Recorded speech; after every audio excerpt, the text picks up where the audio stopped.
Halo semuanya, saya Dr. Siti Nurhayati. Pernahkah Anda berpikir tentang tidur di ranjang yang sama dengan istri Anda selama berpuluh-puluh tahun? Apakah Anda benar-benar memahaminya? Anda pikir dia tidur nyenyak di malam hari, tetapi Anda mungkin tidak tahu apa yang sebenarnya terjadi dalam pikirannya. Secara khusus banyak pria yang lebih tua datang bertanya kepada saya secara diam-diam, Dr. Siti, istri saya sudah berusia lebih dari 50 tahun dan sepertinya tidak memiliki minat pada hal itu. Apakah ini normal? Jangan terburu-buru mengambil kesimpulan. Dalam video saluran hidup bahagia di masa tua hari ini, saya akan menyingkap tabir misteri dan mengajak Anda untuk memahami secara mendalam dunia pribadi wanita. Isinya mungkin mengejutkan Anda dan bahkan membalikan pemahaman Anda selama beberapa dekade terakhir. Mari kita mulai dengan pertanyaan dasar dan berbicara tentang bagaimana pria melakukannya sendiri, memuaskan diri sendiri untuk menyelesaikan kebutuhan fisiologis mereka. Setiap orang tampaknya memiliki banyak gambaran. Menonton film, melihat gambar, membaca novel, atau bahkan berimajinasi, ada banyak cara, tetapi bagaimana dengan wanita? Apakah mereka akan melakukannya sendiri? Apa yang mereka pikirkan? Berapa kali seminggu? Bukankah informasi ini sangat samar? Dan sering disalahpahami itu karena kita biasanya tidak membicarakan topik ini dengan tetangga atau bahkan dengan sahabat kita, sehingga kesalahpahamannya menjadi semakin dalam. Mari kita gunakan data ilmiah untuk mematahkan stereotip semua orang. Sebuah merek mainan dewasa terkenal di dunia pernah melakukan survei multinasional berskala besar. Survei ini mewawancarai lebih dari 6.000 pria dan wanita dewasa di 12 negara. Temanya adalah tentang frekuensi melakukannya sendiri. Hasilnya sungguh menarik. Survei menemukan bahwa di antara semua negara perbedaan jumlah frekuensi pria dan wanita Indonesia dalam melakukannya sendiri adalah salah satu yang terkecil di dunia. Mendengar ini Anda mungkin berpikir, wah, apakah wanita Indonesia sangat hebat? Sebenarnya tidak demikian. Ini utamanya karena jika pria Indonesia melakukan hubungan seks lebih sedikit dibandingkan pria di negara lain, maka lihatlah statistiknya. Pria asing yang memiliki kebiasaan tersebut rata-rata melakukan hubungan seks 4 kali seminggu, tetapi pria Indonesia rata-rata hanya 2-3 kali, yang hanya sekitar setengahnya. Mungkin ada banyak alasan di balik ini. Misalnya masyarakat Asia kita masih relatif konservatif mengenai seks. Selain itu, orang Indonesia umumnya bekerja dengan jam kerja yang lebih panjang dan memiliki tekanan hidup yang lebih besar. Ketika mereka sampai di rumah, mereka kelelahan dan mungkin tidak memiliki energi. Di sisi lain, wanita Indonesia yang memiliki kebiasaan tersebut rata-rata melakukannya 277 kali seminggu, yang bahkan lebih tinggi daripada pria. Jadi jangan berpikir bahwa wanita itu hidup selibat. Anda mungkin berpikir bahwa ini hanyalah survei yang dilakukan oleh produsen untuk menjual produk. Kalau begitu, mari kita lihat penelitian akademis di Amerika Serikat. Ada seorang profesor psikologi yang sangat terkenal di Case Western Reserve University, Profesor Roy Baumeister. Dia telah mengumpulkan semua makalah penelitian tentang perbedaan hasrat seksual antara pria dan wanita sejak tahun 1965. Dia menemukan bahwa ketika ditanya seberapa sering Anda secara tidak sadar merasakan hasrat seksual, sebanyak 92% pria mengatakan setidaknya 3 hingga 4 kali seminggu, sementara proporsi wanita adalah 52%. Meskipun proporsi pria jelas jauh lebih tinggi, hal ini juga memberitahu kita bahwa lebih dari separuh wanita sering merasakan dorongan seksual. Karena hasrat itu datang, frekuensi memikirkannya pun secara alami tinggi. Studi lain menunjukkan bahwa sekitar 50% pria memikirkan perilaku seksual setiap hari, sementara jumlah wanita adalah 20%. Ada juga data yang menunjukkan bahwa pria merasakan dorongan seksual rata-rata 5 kali sehari, sedangkan wanita merasakannya 2 kali. Studi-studi ini semuanya sangat penting. Telah terbukti bahwa merasakan dorongan seksual adalah fenomena fisiologis yang normal bagi pria maupun wanita. Karena wanita juga memiliki dorongan seksual, apa yang akan mereka lakukan ketika merasakannya? Tidak mungkin bagi mereka untuk mencari pasangan guna menyelesaikan masalah tersebut setiap saat. Hal ini sebenarnya tidak mungkin terjadi dalam kehidupan nyata. Selanjutnya, Dr. Siti akan mengungkapkan metode apa yang digunakan wanita untuk memuaskan diri mereka sendiri ketika mereka sendirian. Saudara-saudara sekalian, Anda bisa mendengarkan dan melihat apakah itu sama seperti yang Anda bayangkan. Metode pertama juga tidak disangka oleh banyak orang, yaitu menggunakan kepala pancuran shower di kamar mandi. Beberapa teman wanita berbagi cerita bahwa saat mandi mereka menyalakan tekanan air kepala pancuran sedikit lebih kuat dan mengarahkannya ke bagian pribadi. Rangsangan yang dibawa oleh aliran air dapat memicu orgasme dalam beberapa menit. Jadi lain kali jika Anda mendapati anggota keluarga wanita Anda mandi dalam waktu yang sangat lama, Anda mungkin bisa menaruh kecurigaan yang beralasan. Ini mungkin juga merupakan cara bagi mereka untuk bersantai. Yang kedua adalah menggunakan tangan. Ini adalah cara yang paling langsung, umum, dan alami. Bisa dibilang sudah seperti ini sejak zaman dahulu. Selama Anda memperhatikan kebersihan tangan, metode ini sederhana dan nyaman. Tidak memerlukan alat apapun dan bisa dilakukan kapan saja dan di mana saja. Menurut statistik, sekitar sepertiga wanita lebih suka menggunakan metode yang paling murni ini. Yang ketiga adalah menonton video yang dirancang khusus untuk wanita. Sekarang ada pasar yang berkembang sangat pesat untuk karya audiovisual bagi wanita. Industri ini berkembang pesat karena mereka menemukan bahwa loyalitas konsumen wanita sangat tinggi. Jenis video ini sangat berbeda dari apa yang ditonton pria. Biasanya memiliki cerita dan plot yang lebih dekat dengan psikologi wanita. Teknik pengambilan gambarnya juga lebih indah dan lembut. Bahkan mungkin ada pemeran utama pria tampan yang berbisik lembut kepada Anda di depan kamera. Lagi pula tidak semua wanita bisa menerima jenis konten yang terlalu langsung dan terlalu kasar. Sekitar seperempat wanita akan memilih metode ini. Metode keempat mungkin mengejutkan semua orang, yaitu menonton video untuk pria. Meskipun pasar untuk wanita sedang meluas, pilihan kontennya masih jauh lebih sedikit dibandingkan dengan pasar pria yang telah berkembang selama beberapa dekade. Oleh karena itu, untuk melihat jenis yang lebih beragam, beberapa wanita akan menonton video yang umumnya kita tahu ditonton pria sesuai dengan suasana hati atau preferensi mereka pada hari itu. Terutama ketika mereka merasa sangat bergairah dan menginginkan rangsangan yang lebih intens pada hari itu, mereka akan lebih memilih video jenis ini. Wanita yang memilih metode ini berjumlah kurang dari 1/5. Metode kelima adalah membaca komik erotis. Sekitar 1/5 wanita akan memilih untuk memuaskan imajinasi mereka melalui komik. Wanita tipe ini mungkin merasa konten video kehidupan nyata agak terlalu vulgar dan membuat orang malu, tetapi komik memberikan saluran yang bagus. Mereka dapat memilih gaya gambar yang mereka sukai dan bahkan memproyeksikannya pada karakter yang sesuai dengan citra kekasih ideal mereka. Dan tidak seperti film komik dapat memandu imajinasi melalui teks dan papan cerita. Ruang pengisian otak imajinasi ini juga merupakan salah satu alasan mengapa hal ini begitu populer. Tipe keenam mungkin yang paling sering diasosiasikan, yaitu penggunaan mainan seks. Sekitar 1 dari 10 wanita akan memilih untuk menggunakan alat bantu. Ketika banyak orang menyebut wanita melakukannya sendiri, mereka mungkin berpikir tentang penggunaan mentimun, pisang, dan lain-lain. Sebenarnya ini adalah mitos yang salah. Proporsi wanita yang benar-benar menggunakan alat profesional tidak setinggi yang dibayangkan semua orang. Tentu saja ada beberapa alasan di balik ini. Misalnya, beberapa orang merasa sentuhan alat tersebut tidak pas dan mereka akan merasa menolak. Ini wajar. Selain itu, pembersihan dan perawatan peralatan serta kebisingan yang mungkin dihasilkan selama penggunaan juga merupakan masalah yang perlu dipertimbangkan.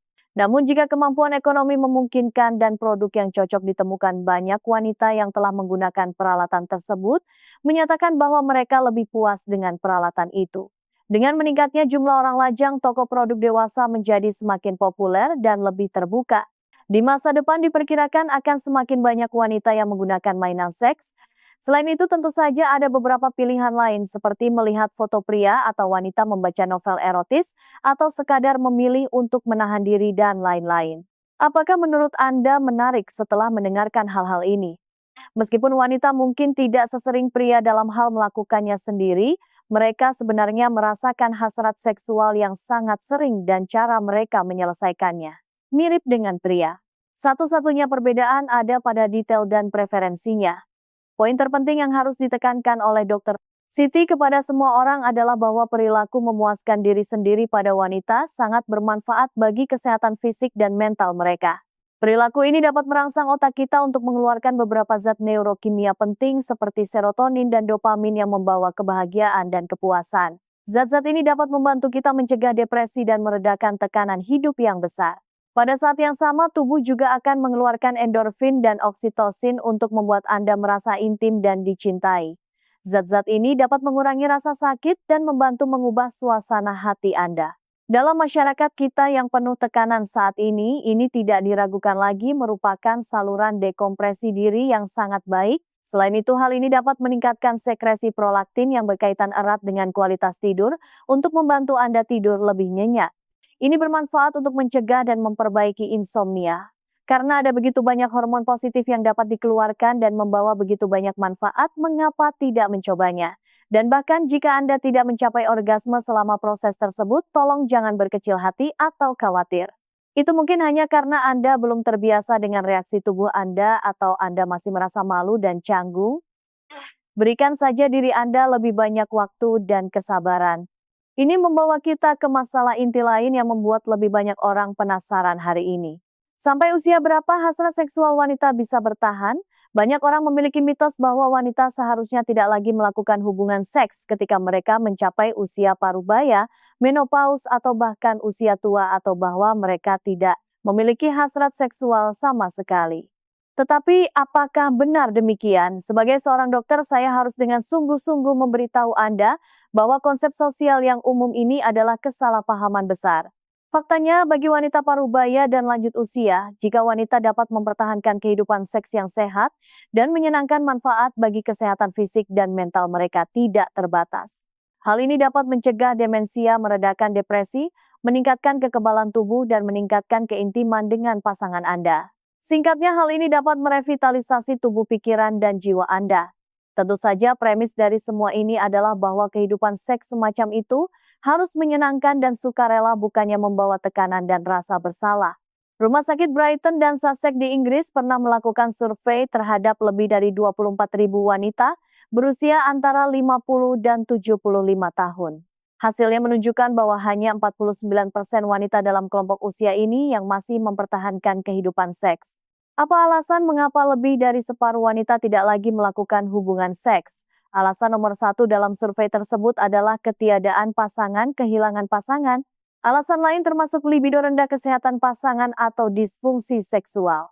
Masalah kesehatan yang memengaruhi kesehatan Anda, gejala yang berkaitan dengan menopause, obat-obatan yang sedang Anda minum, yang memengaruhi hubungan dengan pasangan Anda, pandangan negatif tentang penuaan DL. Yang lebih disayangkan adalah hanya 3% responden yang mengatakan bahwa mereka memiliki pengalaman seksual yang positif dan menyenangkan. Salah satu alasan terpenting untuk ini adalah rasa sakit. Institut Penelitian Budaya Seksual di Indonesia telah menunjukkan bahwa setelah wanita memasuki masa menopause, karena perubahan hormonal vagina dapat menyusut dan dinding bagian dalam menjadi lebih tipis. Hal ini akan menyebabkan kekeringan, rasa sakit, dan bahkan pendarahan selama berhubungan intim, dan secara alami mereka akan mulai menolak perilaku seksual. Jadi bagaimana kita bisa memecahkan masalah ini agar teman-teman wanita bisa menikmati kehidupan seks yang sehat dan menyenangkan lagi? Pertama-tama kita harus menghilangkan mitos bahwa hasrat seksual wanita sebenarnya tidak dapat bertahan. Seiring bertambahnya usia, libido Anda akan menurun. Ini adalah konsep yang sepenuhnya salah. Institut Penelitian Menopause Universitas Stanford pernah menjelaskan bahwa wanita akan mengalami apa yang disebut menopause sekitar usia 50 tahun. Pada saat ini fungsi ovarium memburuk, hormon wanita akan turun tajam, dan menstruasi serta ovulasi akan berhenti. Namun faktor utama yang benar-benar memengaruhi libido wanita adalah hormon pria yang disekresikan dalam jumlah kecil di tubuh kita, yaitu testosteron. Oleh karena itu, bahkan jika hormon wanita menurun, itu tidak akan secara langsung menyebabkan hilangnya libido. Banyak wanita merasa bahwa libido mereka telah menurun. Lebih sering faktor psikologis yang berperan. Mereka akan merasa dalam hati mereka, jika saya tidak menstruasi, apakah saya bukan lagi wanita yang utuh? Apakah pesona kewanitaan saya juga akan hilang? Ini sebenarnya adalah tekanan emosional. Kedua, jika Anda memiliki masalah kesehatan, Anda harus aktif mengobatinya. Banyak wanita selain rasa sakit fisik yang disebutkan di atas, alasan penolakan seksual seringkali karena kesehatan yang buruk dari pasangan atau diri sendiri, seperti disfungsi ereksi dan hipertrofi prostat yang umum pada pria, atau inkontinensia urin dan sistitis yang umum pada wanita diala. Hal-hal ini mungkin menjadi batu sandungan untuk menikmati kebahagiaan seksual.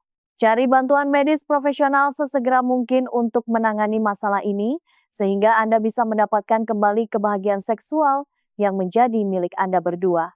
Poin terpenting adalah lebih banyak komunikasi antara suami dan istri. Pasangan suami istri di Indonesia umumnya malu dengan topik seks dan tidak terbiasa mendiskusikannya secara terbuka. Sebagai contoh, sebuah perusahaan farmasi pernah mensurvei lebih dari 300 pasien dengan penyakit saluran kemih dan menemukan bahwa hanya 44,5% dari mereka yang akan berbicara dengan pasangannya tentang kondisi mereka. Sebaliknya di negara-negara Eropa seperti Prancis dan Jerman sebanyak 77% pasien akan berinisiatif untuk berbicara dengan pasangannya. Rasio komunikasi kita jelas jauh lebih rendah.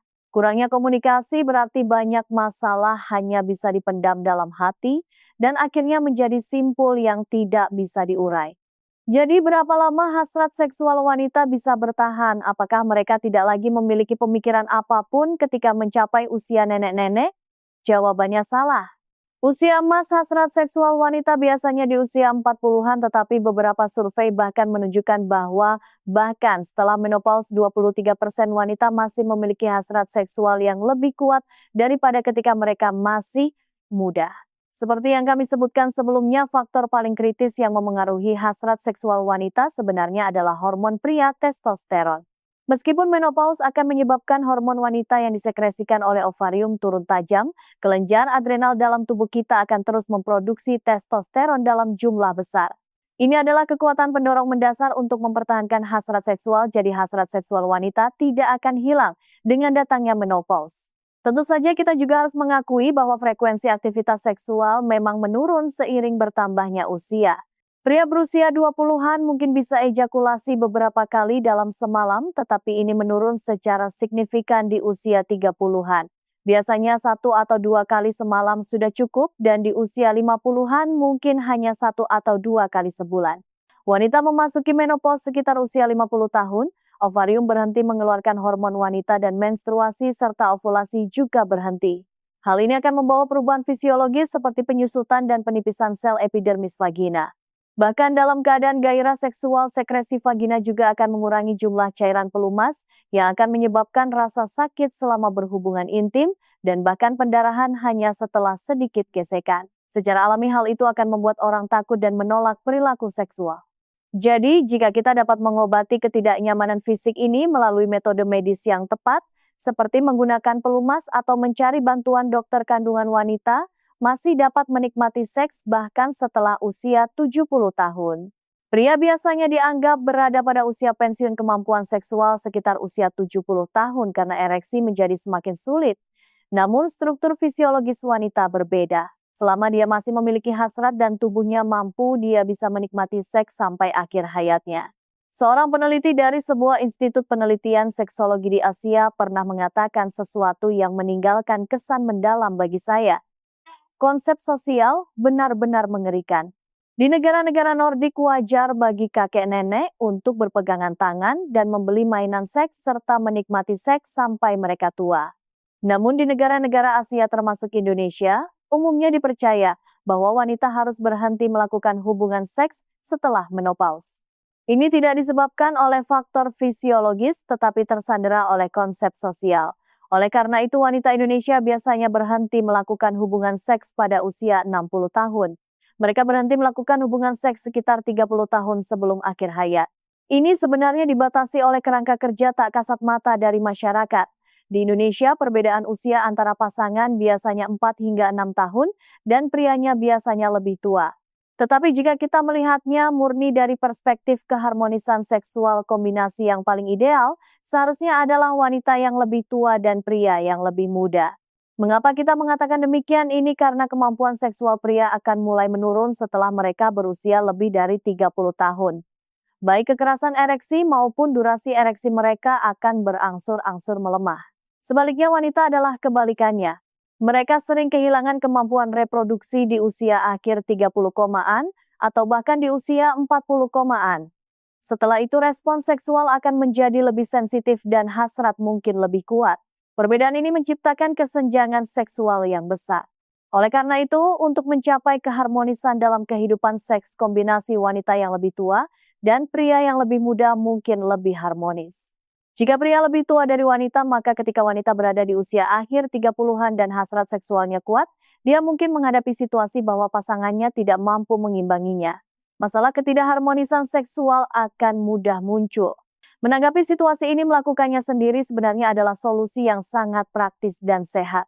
Amerika Serikat pernah memiliki dokumen bernama Penelitian Laporan Haiti yang mengajukan data yang sangat mengejutkan pada saat itu. Hanya 30% wanita yang dapat mencapai orgasme melalui hubungan seksual tradisional. Dengan kata lain, sebanyak 70% wanita tidak mampu atau jarang terpuaskan hanya dengan hubungan seksual saja. Meskipun laporan ini kemudian dipertanyakan oleh beberapa akademisi, laporan tersebut berhasil mengalihkan perhatian publik ke masalah penting orgasme mandiri. Laporan tersebut juga mengklaim bahwa 82% wanita Amerika dapat melakukan orgasme mandiri dan 95% dari mereka dapat dengan mudah orgasme hanya dalam 2 hingga 3 menit. Mudah mencapai orgasme. Saat ini sekitar 90% wanita di Eropa dan Amerika Serikat memiliki pengalaman mencapai klimaks sendiri. Menurut statistik dari penelitian terkait di Indonesia, sebanyak 70% wanita di Indonesia melakukan hal ini. Buku teks mungkin memberitahu kita bahwa kita dapat mencapai orgasme melalui hubungan seksual saja, tetapi kenyataannya banyak pria mengalami ejakulasi sebelum pasangannya mencapai orgasme. Gangguan rangsangan yang tiba-tiba ini akan membuat wanita merasakan tekanan besar dan ketidakpuasan karena harapan mereka yang tidak terpenuhi. Seiring waktu, mereka bahkan mungkin menjadi frigid dingin secara seksual. Jika wanita dapat belajar untuk mencapai klimaks sendiri, kesenjangan seksual yang disebabkan oleh jadwal fisiologis yang berbeda antara pria dan wanita dapat sebagian besar dikompensasi dengan mengeksplorasi dan mencapai orgasme secara mandiri. Hadirin dan pemirsa yang terhormat, hari ini kita telah menjelajahi dunia pribadi wanita secara mendalam, mempelajari bagaimana mereka memuaskan kebutuhan fisiologis mereka, dan menghilangkan mitos bahwa hasrat seksual menghilang seiring bertambahnya usia. Saya berharap video ini dapat membantu Anda, terutama penonton pria, untuk memiliki pemahaman yang lebih komprehensif dan ilmiah tentang pasangan Anda serta fisiologi dan psikologi wanita. Jika Anda merasa video ini sangat menginspirasi, jangan lupa untuk meninggalkan pesan di bawah. Saya mendukung pendidikan seks yang sehat serta sukai video ini dan bagikan agar lebih banyak orang bisa mendapatkan informasi kesehatan yang penting ini. Terima kasih telah menonton. Saya Dr. Siti Nurhayati. Sampai jumpa di video berikutnya.